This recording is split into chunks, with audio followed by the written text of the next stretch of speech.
कशाला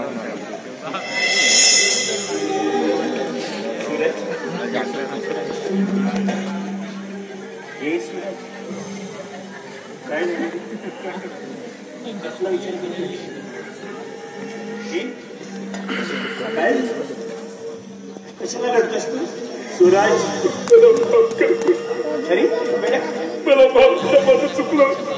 खूप काही करा तुम्ही माझ्यासाठी. हे वेड्या खूप काही करता. हे बघ रडायचं नाहीये. दोषी आहे दादा मी तुमचं. नाही बेटा नाही, तू दोषी नाहीयेस. हे बघ, अरे आता पश्चाताप करून काही फायदा नाही. सूरज, अरे तू ज्या मुलीवर प्रेम करत होतास ना, ती मुलगी एका गुंड आणि मवाल्याची बहीण आहे हे माहीत असताना सुद्धा तू तिच्यावर प्रेम केलंस. आणि एवढंच नाही तर तिच्यासोबत लग्न करून तिला या घरी घेऊन येणार होतास. पण थोडा तरी विचार केला होतास की आपल्या आदर्श भावाचा, थोडा तरी विचार केला होतास आपल्या या प्रामाणिक इन्स्पेक्टर बहिणीचा. नाही विचार केलास तेव्हा जाण नाही केला आणि आता पश्चाताप करतोस. दादा दादा तुम्ही असा विचार का करताय? तुला लग्न करायचं ना तिच्याशी, तू बिंदास कर. तुला लग्न करायचं नाही आणि चुकूनही तुम्ही माझ्या लग्नाचा विचार करू नका. आता तर ती माझ्या मनातून उतरून गेली. खरं तर मी तिच्यावर निश्चित प्रेम केलं होतं. तिच्यासोबत लग्न करण्यासाठी मी तुम्हा लोकांचा त्याग करून तिच्याकडे गेलो, पण ती एक विश्वासघातकी निघाली. तिने माझ्यावर प्रेम नाही दादा तर आपल्या भावाचा बदला घेण्यासाठी माझ्यासोबत प्रेमाचा नाटक केला. आता मला तिची सावली सुद्धा बघायची नाही. सावली सुद्धा बघायची नाही. बरं झालं सुरेश, बरं झालं तुला ती वेळेवर जाग आली होती. नाहीतरी मी तुला नेहमी सांगायचो रे, हे जग आहे ना, हे जग फार विशाल आहे रे. आणि या विशाल जगामध्ये कोण कधी कुठून वार करेल ना, कोण कधी पाठीत खंजीर खुपसेल ना, याचा कधीच थांग पत्ता लागणार नाहीये. आणि म्हणूनच म्हणत होतो की वेडीच सावध हो, शिक, मोठा हो. कारण एकदा का माणसाने शिक्षण घेतलं आणि जर का त्याला नोकरी मिळाली ना, तर हे सारं जग आहे ना, हे सारं जग त्याच्यासमोर नतमस्तक होतं. पण तू कधी या भावाचं कधी ऐकलंच नाही आणि भावात गेलास तिच्याच प्रेमात नाही. तू एकदा तुझ्या पायावर उभा तू म्हणशील त्या मुलीशी मी तुझं लग्न लावून. फक्त हे माझ्यापेक्षा तर तू मोठे, आधी तू लग्न कर. माझ्यापेक्षा तर दादा मोठा, मग आधी त्याचं लग्न झालं पाहिजे. नाही तेजू, मी माझ्या लग्नाचा अजिबात विचार केलेला नाही आणि करणार सुद्धा नाहीये. कारण आता माझ्यासमोर फक्त आणि फक्त एकच ध्येय आहे, ते म्हणजे माझ्या या लाडक्या बहिणीला या हाताने हळद लावेल आणि याच हाताने तिला सासरी रवानगी करेन. लवकर लग्न नाही करायचं. पण का असा विचार करते? जोपर्यंत त्या कोयत्यांना मी फासवलं तर नाही, तोपर्यंत या घरामध्ये माझा लग्नाचा विषय काढायचा नाही.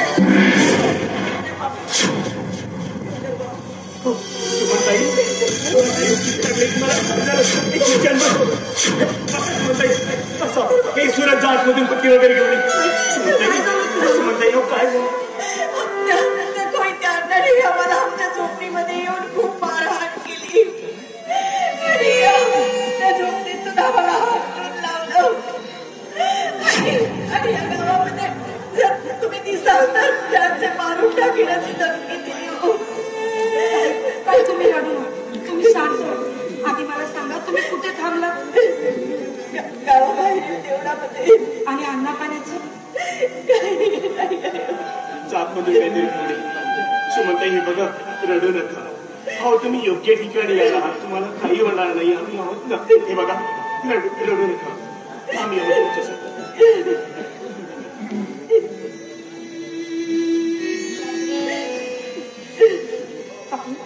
हे थोडेसे पैसे काही नाही म्हणू नका. मी तुमच्या लहान बहिणीसारखी ना, नाही म्हणू.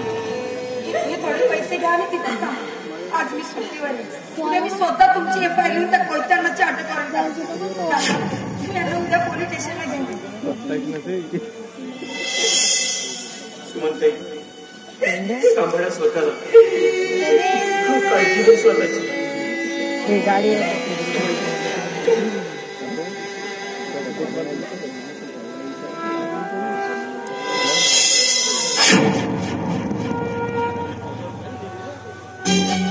चालेल कोयत्यांना किती अत्याचार करणारच तुझ्या गरीबांवर.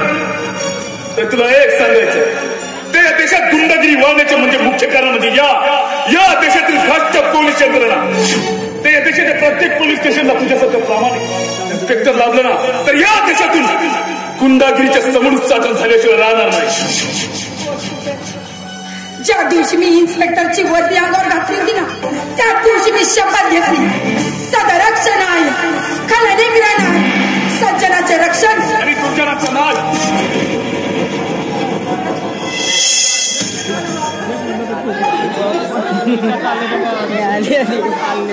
कशाला दिसते तुम्हाला बघायला हे मेलं की वाचलं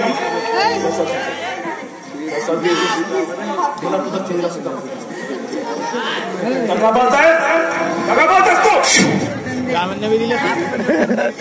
मी कसलाही दगा केलेला नाही तुझ्यासोबत. अरे माझं आताही दिसते प्रेम आहे तुझ्या. प्रेमाची भाषा बोलते असते.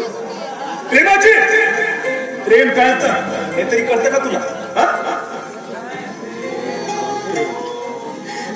कळलं नसते तर तुझ्यापासून दूर होण्याचं नाटकच केलं नसते मी. नाटक? होय, त्या दिवशी माझ्या दादाने तुला माझ्यासोबत बघितलं तर तो तुला जिवंत मारण्याचं बोलला होता माझ्याकडे. आणि खरं तर तुझ्या जीवासाठी मी तुझ्यापासून दूर होण्याचं नाटक केलं रे. आणि तू माझ्यापासून दूर झालास सुद्धा. पण तू माझ्यापासून दूर होऊ नये त्या माझ्या दादाने तुला खूप मारहाण केली असं मला. आणि म्हणूनच मी ते सगळं काही सोडून मी तुझ्याकडे आले. मला माफ कर सर.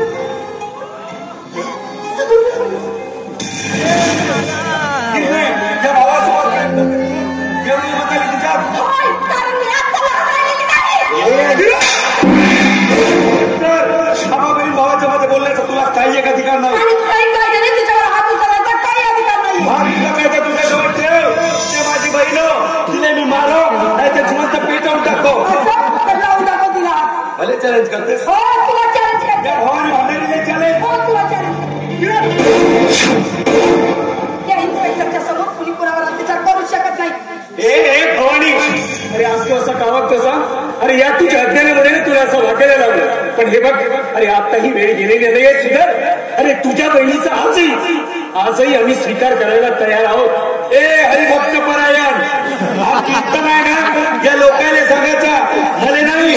हे माझी बहीण इले कोणी जर मागल नाही ना कुवारा ठेवून दे. नाही जमल सीधा एमपी. पण या तुझ्या चिंचांडी भावाले माझी बहीण देणार नाही, लक्षात ठेव.